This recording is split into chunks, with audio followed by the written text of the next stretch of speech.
आपके लिए मतदान भले ही शांतिपूर्ण तरीके से संपन्न हो गया हो, लेकिन वोटिंग कम होने पर सदन से सड़क तक हंगामा हो रहा है। शीतकालीन सत्र के दूसरे दिन अनुपूरक बजट पर चर्चा हो रही थी और उसी दौरान समाजवादी पार्टी के विधायकों ने हंगामा शुरू कर दिया। इतना ही नहीं, एसपी विधायक सदन की मर्यादा को ताक पर रखकर इस हंगामे को फेसबुक लाइव के जरिए दिखा रहे थे, जिस पर अब बवाल शुरू हो गया है।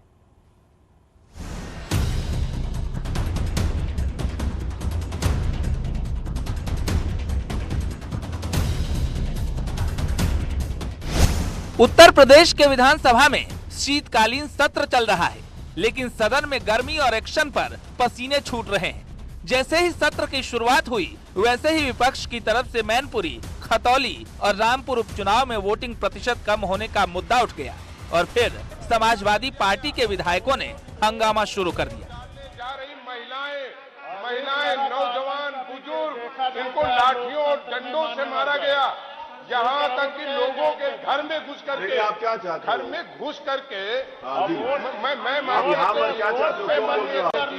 एक तरफ समाजवादी पार्टी के विधायक वोटिंग प्रतिशत पर सवाल उठा रहे थे, हंगामा कर रहे थे, तभी विधायक अतुल प्रधान ने सदन की गरिमा को ताक पर रखकर अपने मोबाइल फोन से फेसबुक लाइव शुरू कर दिया। फिर क्या था, विधानसभा अध्यक्ष सतीश महाना ने तुरंत घटना का संज्ञान लिया और उन्हें सदन से बाहर का रास्ता दिखा दिया।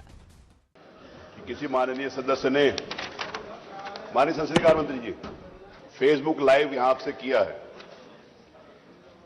जो कि बहुत गंभीर विषय।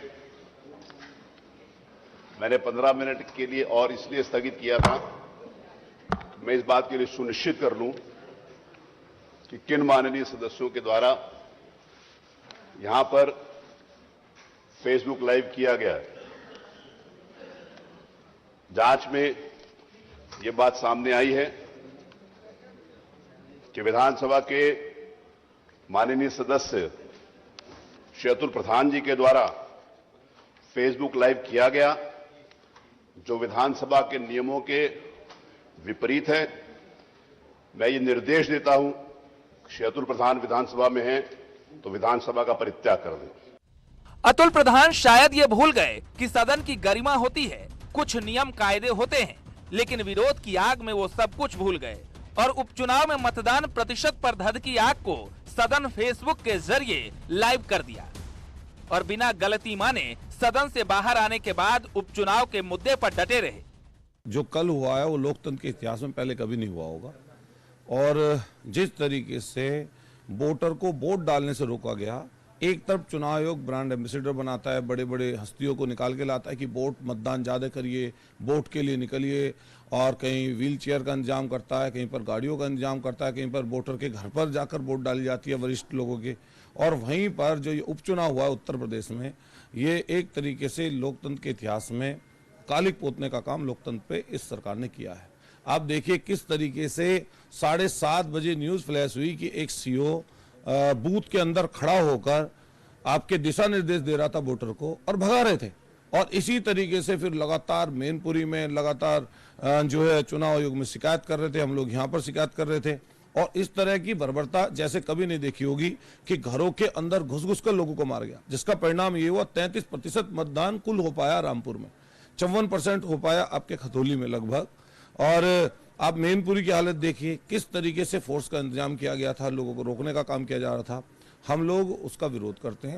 एक तरफ मैनपुरी सीट का रिजल्ट देश की राजनीति में अखिलेश का राजनीतिक कद तय करेगा, तो दूसरी तरफ रामपुर सीट आजम खान के परिवार की राजनीति का भविष्य तय करेगी।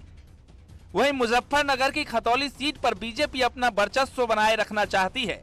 बहरहाल इन तीनों सीटों का रिजल्ट 8 दिसंबर को आएगा, लेकिन उससे पहले सड़क से सदन तक माहौल गर्म है और आरोप प्रत्यारोप का दौर जारी है। Bureau report, news 18।